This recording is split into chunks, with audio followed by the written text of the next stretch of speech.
Sore Ibu semua. Sore. Ya, terima kasih telah meluangkan waktu dan bergabung dengan kami di sini. Gimana kabarnya Bu? Baik. Sebelumnya kami akan memperkenalkan diri terlebih dahulu. Nama saya Tisa Nurhayati Marsya dan rekan saya. Saya Clementia Marta. Ya, kami mahasiswa dari Stikes RKZ akan memberikan penyuluhan tentang stroke. Sebelumnya mungkin ibu-ibu pernah mendengar tentang stroke atau keluarga ibu mungkin ada yang mengalami stroke sendiri? Saya belum pernah dengar. Kalau ibu sudah? Sudah. Pengertian stroke itu apa? Pasiennya kaku. Pasiennya kaku. Ya, betul sekali Ibu. Jadi stroke itu sendiri merupakan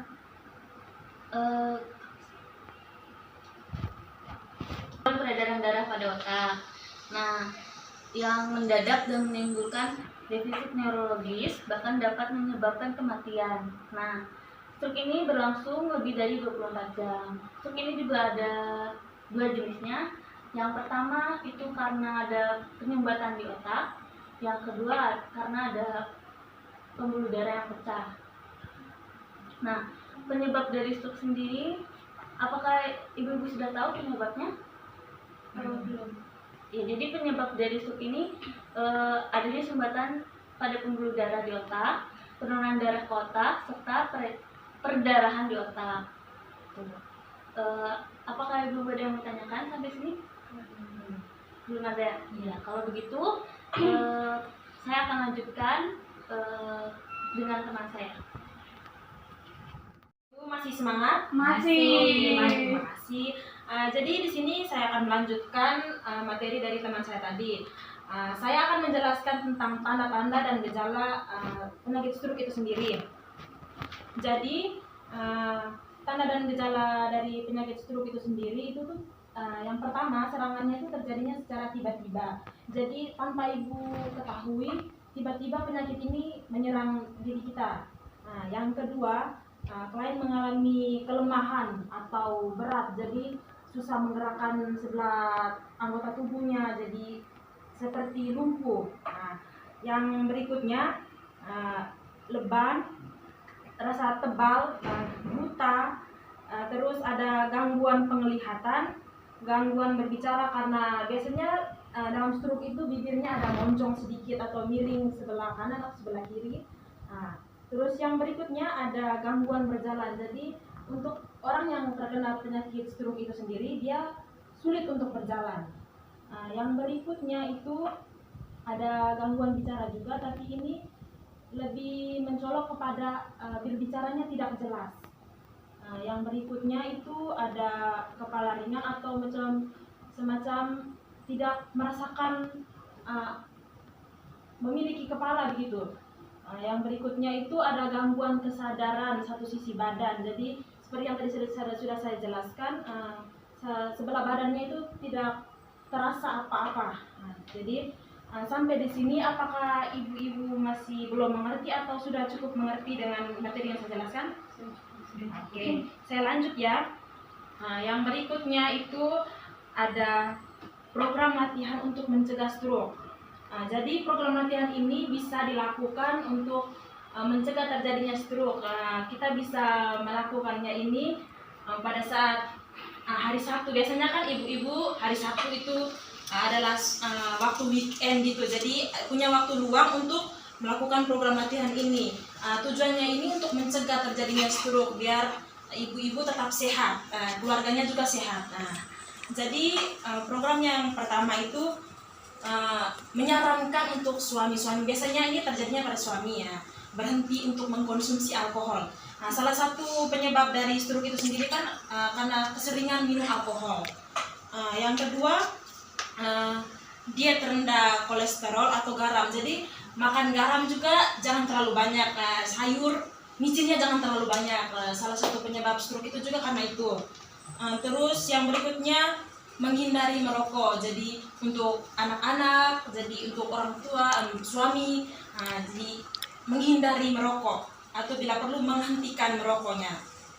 Terus yang berikutnya itu menghentikan penyalahgunaan obat-obatan. Jadi obat-obat terlarang. Nah, itu juga bisa menyebabkan terjadinya stroke. Yang berikutnya, hindari stres. Jadi kalau ada banyak pikiran itu juga bisa menyebabkan terjadinya stroke ya Bu. Jadi hindari. Jadi kita kalau sudah terlalu banyak pikiran, penat, itu butuh refreshing. Jadi kita harus pergi pesiar atau gimana supaya menghindari terjadinya stres. Nah, terus yang berikut, olahraga. Nah, perlu ada waktu untuk olahraga biar tubuh kita sehat. Nah, di situ salah satu mencegah terjadinya stroke juga. Yang berikut itu kita latihan untuk senam. Biasanya kan terjadi di RW-RW atau di RT-RT itu kan ada senam-senam untuk lansia, untuk anak-anak gitu. Oke, jadi dari materi yang telah dipaparkan saya dan teman saya itu, apakah masih ada yang belum mengerti atau ada yang mau bertanya? Saya Ya. dari umur berapa orang itu dapat terkena stroke? Oh ya, baik. Jadi sesuai umur, ini tidak tergantung umurnya berapa saja, tergantung dia pola hidupnya sehat atau tidak. Nah, jadi kalau si penderita atau si klien ini yang terkena stroke ini bisa, kalau dia masih remaja, sudah hidupnya tidak sehat, sudah merokok, minum minuman mabuk, terus tidak pernah olahraga, makan minumnya juga kurang diatur, bisa juga menyebabkan stroke. Nah, tapi sering terjadi juga pada orang-orang yang sudah dewasa gitu. Nah, sampai di sini ada yang mau bertanya lagi, Bu? Sudah. Oh, sudah. Baik, Bu.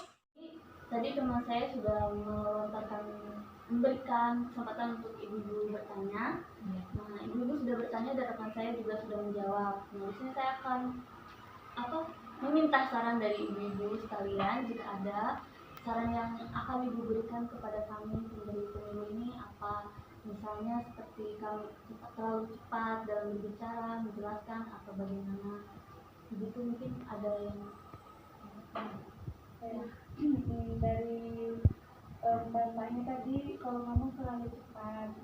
Jadi saya kadang-kadang terlalu ketinggalan. Jadi untuk kedepannya ngomongnya agak sedikit santai aja, dan selebihnya Mungkin saya menurut perhatikannya dari awal sampai akhir itu sudah cukup bagus. Semoga kedepannya itu lebih diperbaiki lagi. Terima kasih atas saran-sarannya Ibu Lina. Terima kasih juga atas pertanyaan yang telah Ibu berikan. Jadi saran dan pertanyaan yang Ibu berikan itu akan kami berikan evaluasi. Sekian dan terima kasih atas perhatian dari Ibu sekalian. Semoga penyuluhan ini dapat bermanfaat bagi ibu-ibu dan keluarga ibu. Jadi ketika ada yang stroke bisa langsung cepat ditangani. Terima kasih.